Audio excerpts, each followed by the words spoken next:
First of all, I would like to thank the town board for allowing us to use the space in order to do a presentation for the public in order to understand of our project. I thought I would start first just by giving you a little bit of a history of who we are, and then also who our partners are. My father-in-law bought this property in 2000, and over the years, we've been going through the process of the entitlement work, and you'll get a little more detail on that during the presentation, but essentially, we received our approvals back in 2009, and in 2012, we were approached by Discovery Land Company, who was interested in coming to Dutchess County. They fell in love with the property. We ended up doing a partnership, and we've been working on the project for the last year. So with that, what I would like to do is introduce Dan McAlpin, the representative from Discovery, who will talk about them and the vision of the project.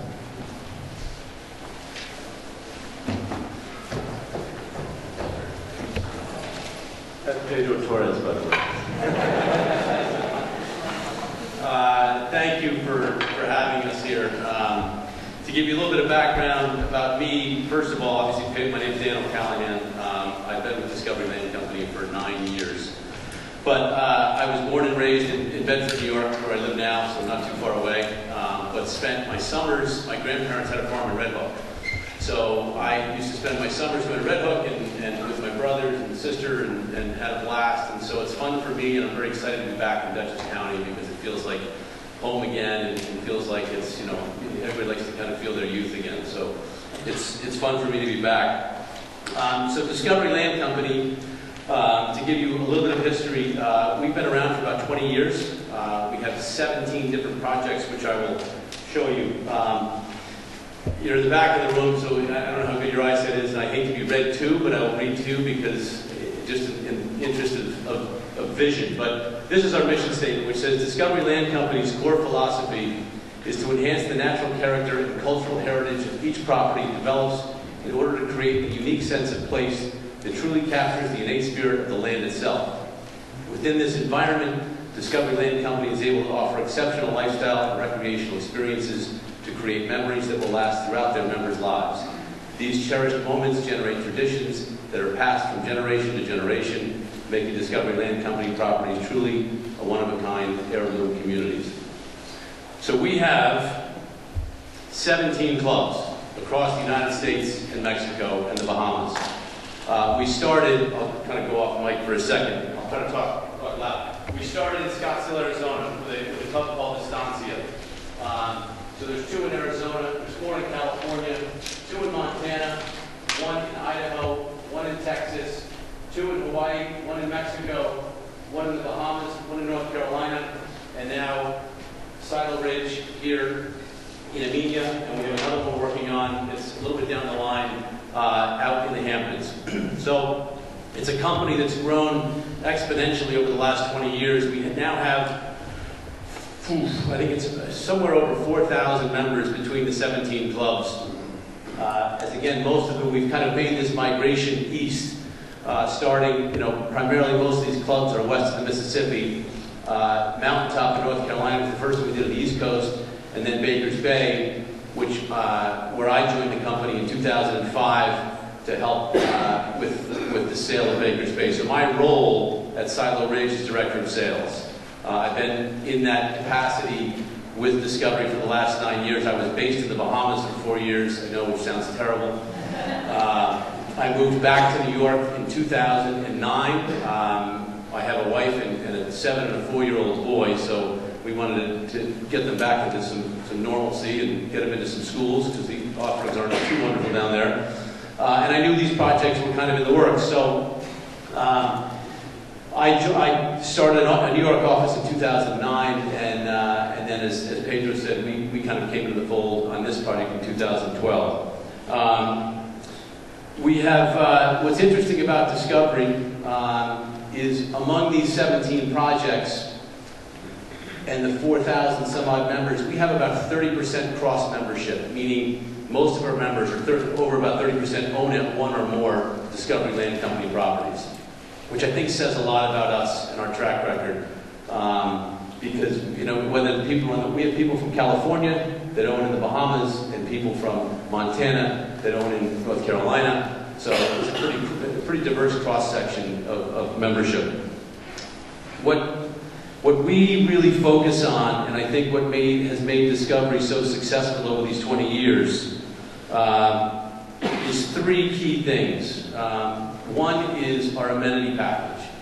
We at our clubs, we develop, obviously any developer can come in and build homes and build roads and turn around and walk away, make money and leave. I think what we do is we are in it for the long haul. It's a sustainable project by building amenities that members not only use, it's a generational use. So at Baker's Bay, for example, it's scuba diving and snorkeling and fishing and golf and tennis and what have you. And we will end up building $250 million worth of amenities into the Southern Ridge Field Club between golf and dining facilities and spa facilities and, you know, what have you. So it's not what Mike Melvin decided. Mike Melvin was the chairman of Discovery Land Company. When he was forming the company about 20 years ago, he had two young boys. He was a single dad, and his boys were about 8 and 7 years old. And he said, how do I get my boys to want to be engaged with me and want to travel with me and come to these clubs with me that I'm developing? Because he didn't want to go on these business trips and not be with his kids. So he started a program called Outdoor Pursuits. And Outdoor Pursuits has really been the foundation, in my mind, of the success of the company. Because it engages the kids, it engages the parents, and it engages the entire family into the natural amenities of these clubs. So here, obviously, we'll have kids fishing, we'll have kids doing a ropes course, we'll have teaching kids archery, obviously we'll be playing golf. So it becomes a generational use. So it's the amenities, it's the attention to detail. I've never seen a developer, and I take my company hat off when I say this. If you go back before I joined Discovery, I was a golfer. I played professional golf. I was a producer at the Golf Channel for 7 years. And I saw these clubs, and when I stepped on it, I was blown away by the attention to detail and the amenities. And I said, wow, these guys are incredible. So that's something that really stuck out to me over the years. Is not only from a construction standpoint, but from an amenity standpoint, and what separates Discovery from any developer. Lastly, I think what I've noticed that has made Mike Melvin so successful, I'm sorry, he's not here tonight, but he's on the West Coast, is Discovery's commitment to under-promise and over-perform and over-deliver, which I think has really made Discovery Land Company very, very successful. And I think that the town will really benefit from the detail that Discovery Land Company puts into this project. It's really breathtaking to see these clubs when they're finished, and the prices that we're able to achieve at places like the Yellowstone Club and Baker's Bay and the Madison Club are not because people just want to buy a home in a nice place. It's because of the amenities and the attention to detail and the family atmosphere that we promote. People buy a lifestyle with Discovery Land Company. That sounds cliche, but I promise you, people will buy Southern Ridge Field Club because of the lifestyle that we provide to these families. And that's very important to keep in mind, because, like I said, anybody can come in and build a golf course, anybody can come in and build a home, but it's the commitment that Discovery Land Company makes to these properties that make them so successful in the long run. And that's what we really plan to do here. You know, something that I give you a little bit of an example of another cross ownership I'm learning. I should have gone to this earlier, but these are some pictures of the other clubs that we've developed. So in the top left is in Idaho at Gaza Ranch on Lake Coeur d'Alene. People stand up paddleboard. The pool there is actually Gaza Ranch as well. To the right is the kids club at Mountaintop. This is Baker's Bay in the Bahamas. That's the golf course at Mountaintop. Obviously Baker's Bay, skiing at the Yellowstone Club. So just a couple of images of some of the attention to detail, the finishings. The Discovery Land Company Foundation is something we're very proud of, and how we get involved in the local communities. Again, Mike Melvin, having 2 boys, really has a focus on kids, and at each project, if you can't see in the back, it says the foundation contributes to charitable nonprofit organizations in the communities where Discovery Land Company operates, which are related to its core purpose. These organizations generally focus on the urgent housing, education, and medical and human services for children and families in local communities. So the different organizations in different communities where we're involved, you can see Everett Child Counts in the Bahamas, Hope Farm, Olive Crest, Coachella Valley Children's Center. So right now we're actually in the process of identifying which charity we'll get involved with here in Dutchess County, and we should announce that in the coming months. Not exactly, we haven't identified it yet, but it's very close to our heart, and typically a lot of our members will get very involved, both on a personal level and a monetary level. So we're very excited about that and bringing it to the area as well. That's the timeline. So anyway, in closing, I've talked your ear off, but I've learned over the last few months in getting involved in Amenia about the baseball history here, which I never really knew about until I started kind of doing some research, and then I saw on the wall about the baseball history. We're excited because one of the New York Yankees is actually committed to be a member inside the Ridge Field Club, and is actually very excited about getting involved in the community, and we're going to talk to him about helping with the baseball project we're working on in the park. That's Mark Teixeira, the Yankees' first baseman. So he's been up here a couple times already, and loves the area, and is very excited about being a member of the community and being a member of the club. So I think you guys will see his face around quite a bit as he winds down his career, maybe not in the summer, but hopefully past October. So I will introduce Mike Dignaco now, who will get into more about the timeline and the development of the club. Pedro and I, again, we're around afterwards. If people have specific questions about Discovery Land Company or the project, we're happy to answer any questions on a one-to-one basis. But Mike, you want to come up?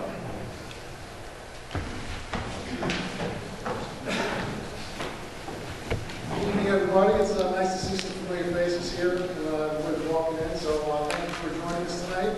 I'm going to go through the timeline. Okay. So this project started out in 2003 when Stephen had a vision for adding some housing and some lodging at the Solid Ridge Country Club. And it was based on the fact that Rob Keeners, who was the general manager there, they had, I don't know how many weddings they had per year, and a lot of people were asking, where can I stay? And there wasn't a lot of lodging in the area for some of the weddings they were at. So the idea was started to have some housing and also some lodging at the property.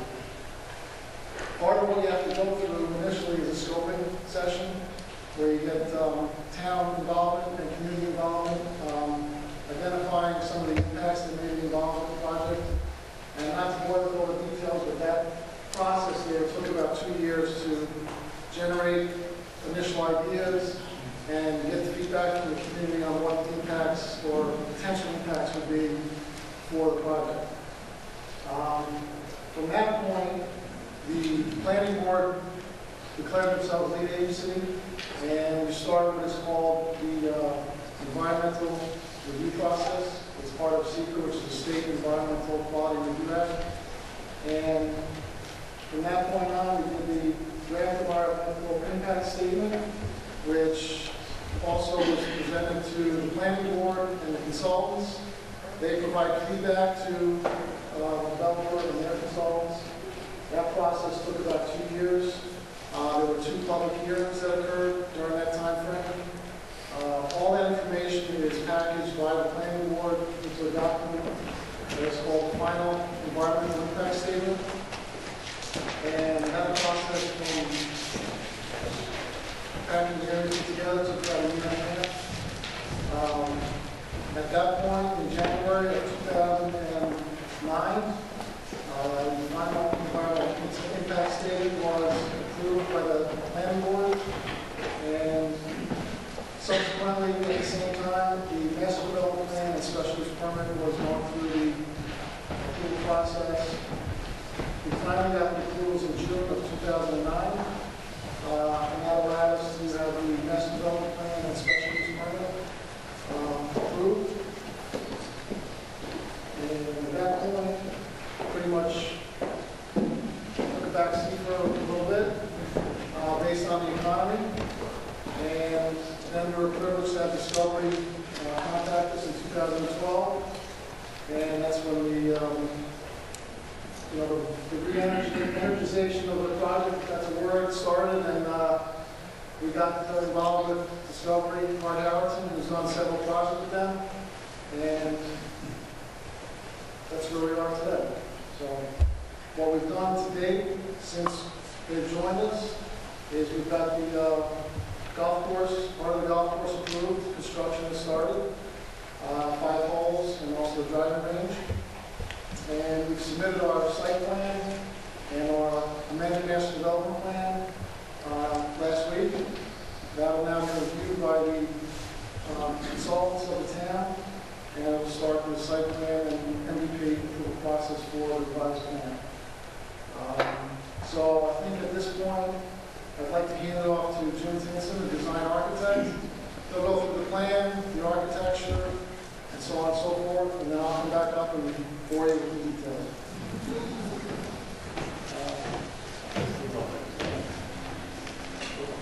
Thanks, Mike. What Mike didn't say is that we may have taken a few-year hiatus in the process here while the world went through a few changes. But all that's meant to us is that we just made up for that 3-year gap by doing that much work in the last 12 months. So from our perspective, we've just been making up for lost time. Great places take time. And what's the most exciting thing about this schedule up here is that we're moving fast. And it's exciting to be out there today and actually see dirt moving on the property, which is a great thing after the last several years. And I'm sure everybody can understand that. So let me give you a little bit about my firm. I'm going to talk about the vision that we have for the property.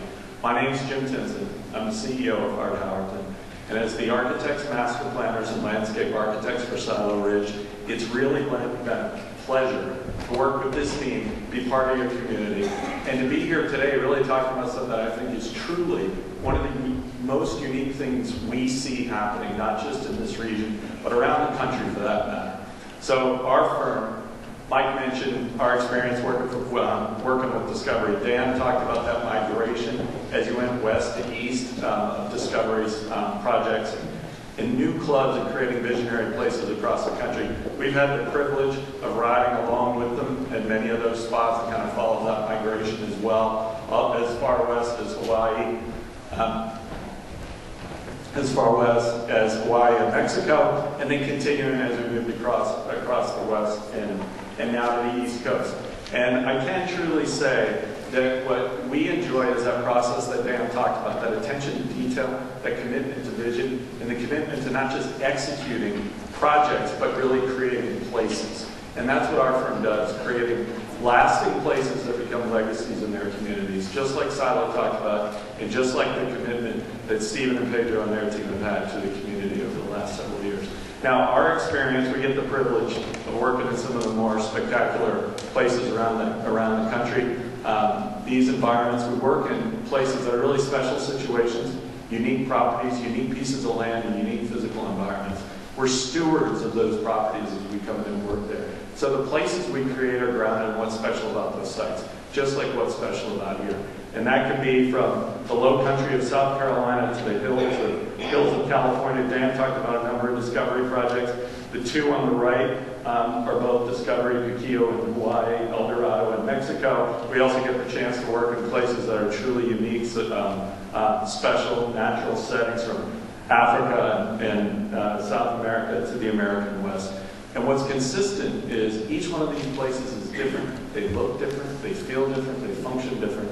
But what is consistent is they're authentic and unique to their particular places. And that's really the basis for our vision here, creating something special and unique that fits this environment, that fits your community, that fits this really spectacular natural setting. Now, my firm's based here in New York. Dan lives in New York. I live in Westchester County as well. And my practice based in New York. And so I can certainly speak for my wife and my 3 kids. They see me travel around to these places, but they love that I'm doing something in my own backyard, and they love this part of New York State and this region. And so it's really special for us to be able to work here. All right, so those principles, and Dan really talked about where that vision starts and that attention to detail, is really the underpinnings then for all the work that we've done as we stepped in. And Mike went through that timeline. As we stepped into this process, obviously a lot of legwork had been done and a lot of the heavy lifting of putting together a framework for development on this site. What we did together then was take a new look. We were able to step back and take a fresh perspective and create a plan that responded to the market, so that we could ensure that we were doing something that was going to be successful, that we were going to be able to implement and move forward with quickly, and that would be here, that's sustainable, that's going to last. And also make sure that we were doing everything possible to be good stewards, as I said, to protect and cherish the natural resources that we have on the property. And so that's really the basis for the vision. Now, if you stand back and squint, and you look at a plan like this, those of you who saw the previous generations of the master plan and the approved plan, we'll see a lot of things you remember. There's a lot of consistency with that, and that's what our starting point was. But from there, we were able to dig in, and again, as I said, take a step back. And so the way we've organized the plan is first building as sensitively and as smartly as we can on this site. It's a beautiful property, spectacular site. So we want to protect that, and we want to enhance that natural environment through everything that we do. So we have clustered development, organized development in compact, walkable neighborhoods. The principles of really traditional neighborhood development that were the underpinning to the prior approvals still remain today. This is a walkable, pedestrian-oriented place. The spot that you're going to come is a retreat. So the members here really, we've seen this in the great tradition of the retreats, whether it's Tuxedo, places that we worked before, or the other great historic retreats where you came to be part of the countryside, you came to be part of this great natural setting. And so we're respecting that, we're taking advantage of that. Our neighborhoods then become these sensitive walkable places that give you access to the great outdoors, and it become those places for you to spend time with your family, spend time within the community, and spend time with your friends. At the heart of the community is our village green, and that green is a place where our lodge becomes a centerpiece for daily life for the members. It's where the club is. It's where you want to go to spend time. From our first engagement as we sat and took a look at this, one of the things that was clear to us was we have an opportunity now, particularly responding to the current market in this economy, but looking at the site to say we could step down the density from the prior approvals and have a different vision. And that vision was less about the big conference hotel and the amount of density and development associated with that, which made a lot of sense before. But looking at this site and looking at the potential now, we saw a chance to reduce that density, do something smaller scale, lower density, less development, and that helped us all collectively as we put this vision together, protect even more of the site, enhance the site. We think really build it a smart way on this property. Now the center of that life, as you saw in the previous version of the plan, there was a place of activity, there was a place of interaction. Here though, in our vision for the property, we've reduced the amount of density there. We've created a small lodge as that center of life that I said, which is then joined by a series of residents, condominiums, townhouses in that core, and this becomes the social center, the place that people come to spend time and spend their days, right at the heart of the community and interact. And then around that center, the series of neighborhoods with a mix of single-family houses and larger estates, fitting sensitively and simply on the land. We're protecting, well, there's less than 5% impervious surface on the property, and that all comes back through building in a smart, sensitive way and protecting the environment and enhancing those natural systems across the planet. Now, the vision for the architecture and the landscape is grounded right here in this region. Dan talked about that attention to detail that we know so well working with Discovery and other places. And again, coming back and doing this in your own backyard and be able to do something in this region is really fun. And so the detail that Discovery shows to the architecture and their other places, we brought that attention to detail here. We spent a lot of time traveling around together, looking at properties, looking at the architecture of the region, whether it's right here in your community or it's up and down the Hudson Valley. So those great architectural traditions become the basis of the character of this place, the setting that we're trying to create. How buildings are really set in a landscape. Dan said anybody can come in and build projects, grade them out, build houses, drop a little bit of landscape. What we're doing here is coming in and creating a landscape and an architecture which are seamlessly tied to the site, which protect the site and enhance the great beauty of the existing property. And this is the same way we've approached other projects in the region, whether it's projects in Purchase or in Tuxedo or other places that we've worked all around the region. How you build simply, how you build effectively, using natural materials and using the traditions and materials, colors, all those things that are really indigenous to this area and that you see every day when you're riding around.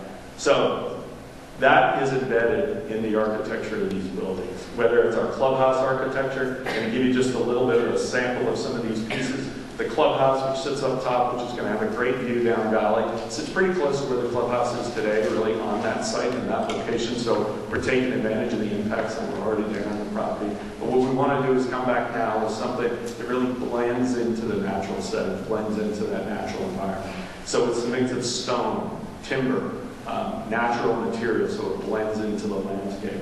And that extends down to our fitness center, those amenities that Dan talked about. And the other amenities that you have on the property, all seamlessly tied into the land, tied into the property. Our red barn that you see up here in the top, and there's an image in here, becomes a gathering spot on the shore of the lake. And so the small pond that's there now becomes a great place for families to come together, to join on that hillside, come and have fun here, go out fishing, be part of watching fireworks, and be part of that whole experience, those year-round traditions, family traditions, and club activities that all happen right there on the property. Our sales center and welcome house, again, extending those traditions. And so what you see from this is we've embraced an architecture that's about a retreat, it's about a rural setting, and it's about the natural materials and natural building traditions and landscapes that blend with their natural settings as opposed to stand out from them. So that's just going to help to minimize the impacts, the visual impacts of any development that we're doing here on the property from view. We've actually, as part of this process, reduced the heights of buildings. So we have no buildings that are going to need height restriction waivers, which the previous plan needed. We saw the chance to come in, let's reduce the heights, let's step everything down. And when you take that architecture in this language, blended seamlessly with the landscape, this will really go away on the property, and that's really at the core of the vision. And that extends to the residential architecture. So from the amenities that are being designed and executed in an environmentally responsible way from a building perspective, we're doing the same thing on the residential architecture. So you see some examples of the houses and the condominium buildings. That's our new soundtrack for Sutherland. It's an exciting place. Okay, so you see here with the residences, the condominium buildings that sit right there in the village green. They're scaled and detailed and proportionate to smaller scale residential houses. So we've incorporated all that detail and scale and character. And so we've, again, really stepping down the scale of development, scaling down the density of the project in a way that the buildings and landscapes fit seamlessly on this. So we're excited about the potential here. We're really excited about the project and the property and being part of your community. And we think we've created something working collectively that's going to really enhance your community and be a sustainable part of your community's future. So thanks for the opportunity, and thanks for the opportunity to be here. Thanks.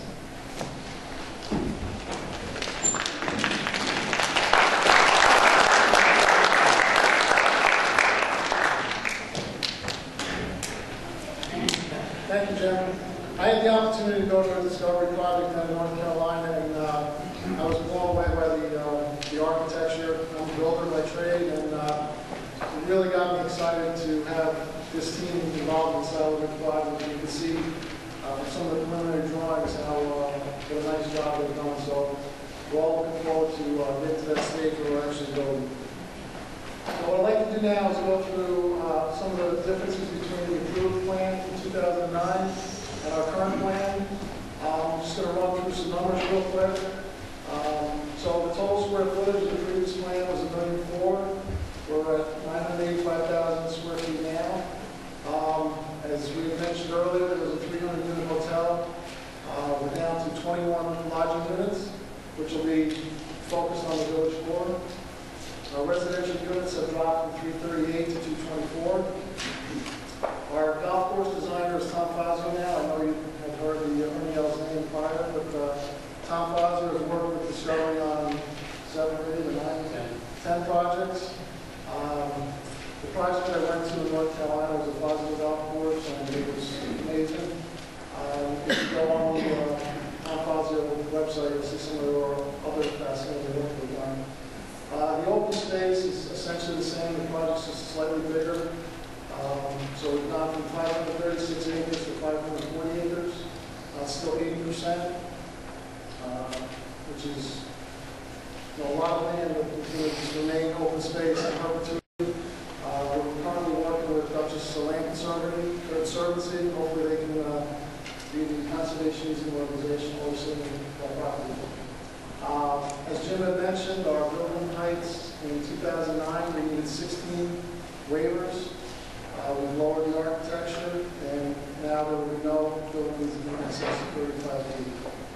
And the previous plan had a lot of condominiums, and condominiums are assessed at 50% of your value. So our fiscal in 2009 tax revenue surplus was $4,300,000.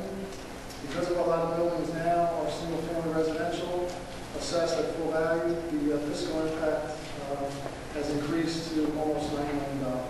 So it's a positive fiscal impact there. And just to follow up on the fiscal benefits, the current property taxes are $212,000. Our projected taxes are $9 million and change, which is almost a $9 million increase as we just showed earlier. Fiscal benefits regarding tourism. Currently, the property is closed, unfortunately. So our projected expenditures and increase in local revenue is $3,300,000. That's from people spending money in your community here, buying furniture, buying gas, food, more restaurants, and that sort of thing. So that's very positive. Currently, we have 2 people helping maintain the golf course and starting to work on the golf course. Projected jobs, because it's a highly service-oriented company, there's going to be 121 full-time jobs throughout the year. It could be from accounting to front desk to the fitness program, you name it, they're all over the property. Golf course maintenance. There's also 79 seasonal jobs. We're projecting approximately 1,800 full-time construction jobs while we're going through the process of building. And it's estimated to be about a 7 to 8 year project, just to give you an idea of the length of time that we'll be here building. We build according to sales volume, and it's not really going to be speculative buildings all over the place. It's basically going to be non-sales. What I'd like to go through now is some of the environmental benefits of the project. As mentioned earlier, we're preserving 540 acres in conservation easement. We have a habitat management plan that we're going to be abiding by, and all the details of that are lengthy, but there's an integrated pest management plan that has to do with overseeing the golf course and how it's treated with pesticides and herbicides. We have a buffer plan. Stream quality, we're increasing buffers by 29%. We're abiding by East of Hudson standards, which is the standards for the New York watershed. It's not something that's required by zoning or any of the local agencies.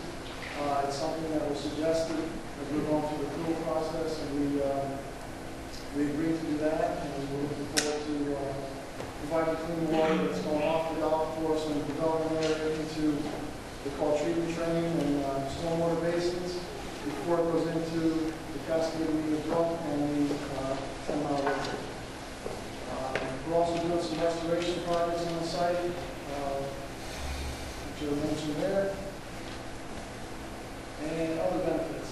As I mentioned, decreasing the microphone, you're getting part of the away from it. No problem. decrease in impervious surfaces, decreased traffic. We have a night light protocol that we're using, so we're not going to have any street lights throughout the project. It's all going to be landscape lighting, very low-key lighting. They don't want to have where you're seeing the development from a hairpin curve.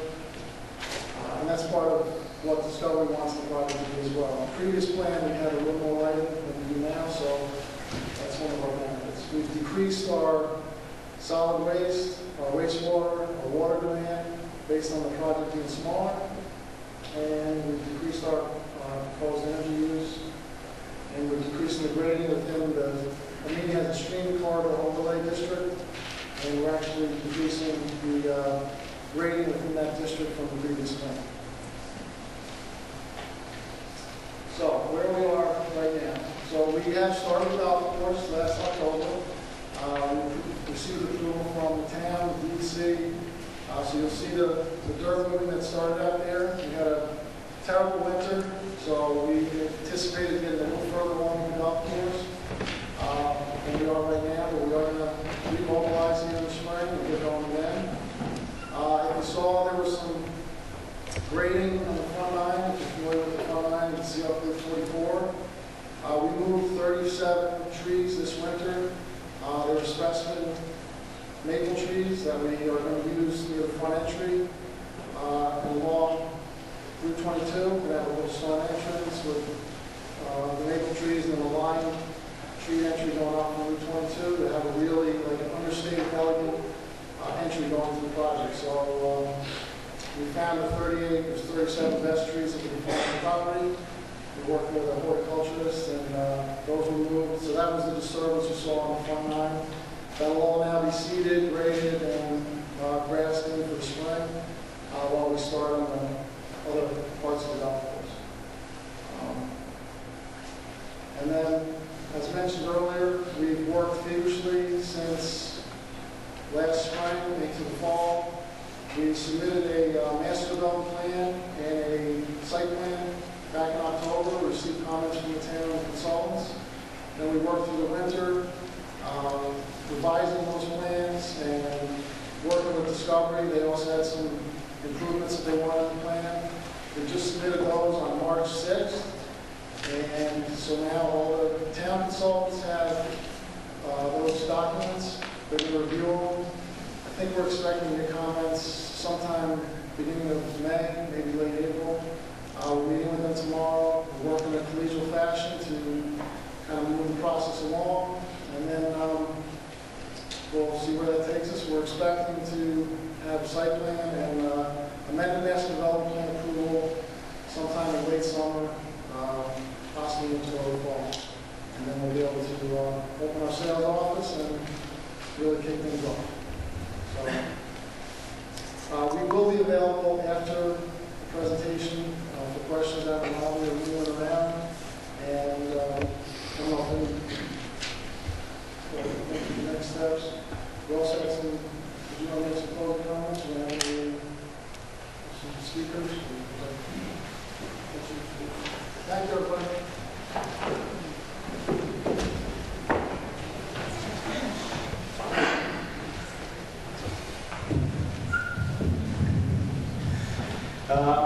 So lastly, I really wanted to thank everybody for coming. I don't think I've ever seen this many people come to see or discuss our project. This has actually been great. To the extent that anybody has any questions, concerns, or any comments whatsoever, we're going to be here afterwards. We'll love to answer as much as give you our best answer as possible. But also, if you don't have any time today or you have to go home, we have an office in Route 44. It's all the way on the top of the hill. It used to be the old Miller House. Anybody's always welcome to come to our office, stop by. We always have any of our staff there, so we'll be willing to, give you any answers or answer any questions you may have. Could you show the slide that was up for about half a second? Next step. Sure. So I think Mike spoke of this. We have submitted our amended master development plan and finding statement. We're going to be working together with the planning board and their consultants to ensure that it complies with the existing approvals and it complies with all the commitments we did in the past. Ultimately, there will be a public hearing before the town can move forward.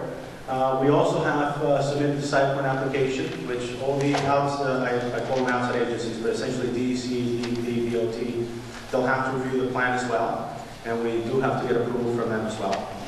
And with the idea of, like Mike mentioned, starting our construction process of the residential part later this summer, not early in the fall.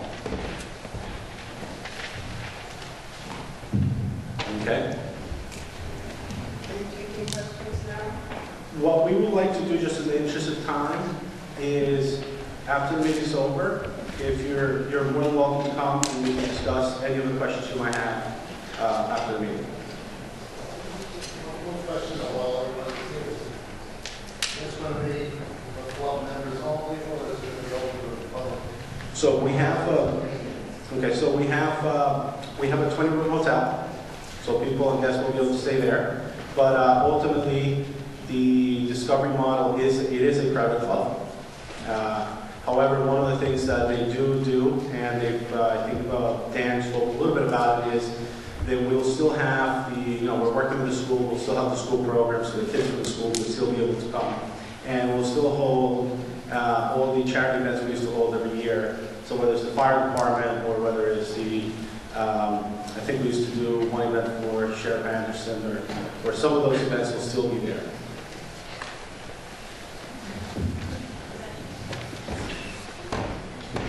Yeah.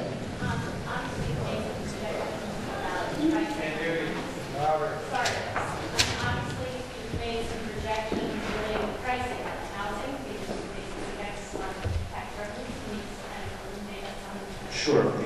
The tax revenues actually were based on construction costs. Our tax revenues in the past as well were based on construction costs and really low sales numbers. We have to take the position of worst case scenario as part of our approval process, so that's the numbers you see. We have done some sales projections. Discovery, that's their expertise. Our approach, personally, our group is we're building the amenities, and I've always said this big way, I believe that it will sell. If it doesn't sell, we own our club, and we'll have our club when we have our own, the golf course guests we had in the past. Pedro? Sure. Yeah. I just want to make a statement. Most of you know who I am, and usually on this side of the Conic Parkway, we're forgotten. Milton, Amenia, Wassaic, Dover, Wingdale, Pauling, Millbrook, Washington, Unionvale. A lot of times we're forgotten on this side. But as you can see tonight, our county executive is here, our county clerk is here, and I happen to be here because I'm very interested in the plan. The only thing I would like to add is my 2 cents on what I know about Steve Garofalo. And I think what I found out, I go back with John Segala when he first built the course. I was one of the first ones to speak there with James Earl Jones. He said, build it and they will come. And they certainly did. And then Steve Garofalo came up and he bought the course. And the lifestyle you were talking about for the Harlem Valley here, that's very important. And what I've talked about and seen with Steve Garofalo, the things that he's done, the things people he's helped, such as boards that I've been on, Make-A-Wish, the McElroy Foundation, Lions, Rotary, the kids, the homeless, seniors, Christmas, Thanksgiving. He's second to none on helping people that do need help. He's gathered a team together, and lots of times we think about who has he gathered together. Discovery, as you can see, if you go online, it's one of the top organizations in the world when it comes to golf and putting together different communities for different people. But the thing that's most important is you can't forget us, the people of the Harlem Valley, the people of Amenia, and what they can do, and they want to be a partnership with all of us. And this is what I've been told by Mr. Garofalo, and I certainly believe him. He put together a team like I said, the Garafalos, Discovery, Perino, Martini. It's a great team and other construction firms and other jobs that will be added here. And I just want to say that as far as my stamp on this goes, Steve Garofalo is one of the top guys I've ever met. He's always been a man of his word. And to bring this many people out that are interested in your community, I think this is a guy, along with this Discovery and the people that have spoke up there. I see Rob Rollison here. He's the chairman of our legislators. Everybody cares about what's going on in the Harlem Valley. And I think this would be a gold star team that he put together, and I think it'll do nothing but help our communities out here. Can I ask you one question? Sure.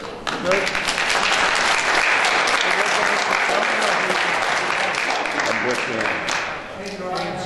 Nice to meet you.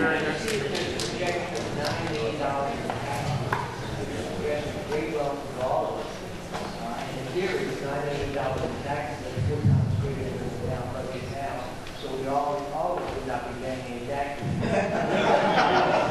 Anybody got a projection of what the additional costs? Yeah, correct. Yeah, that includes the cost.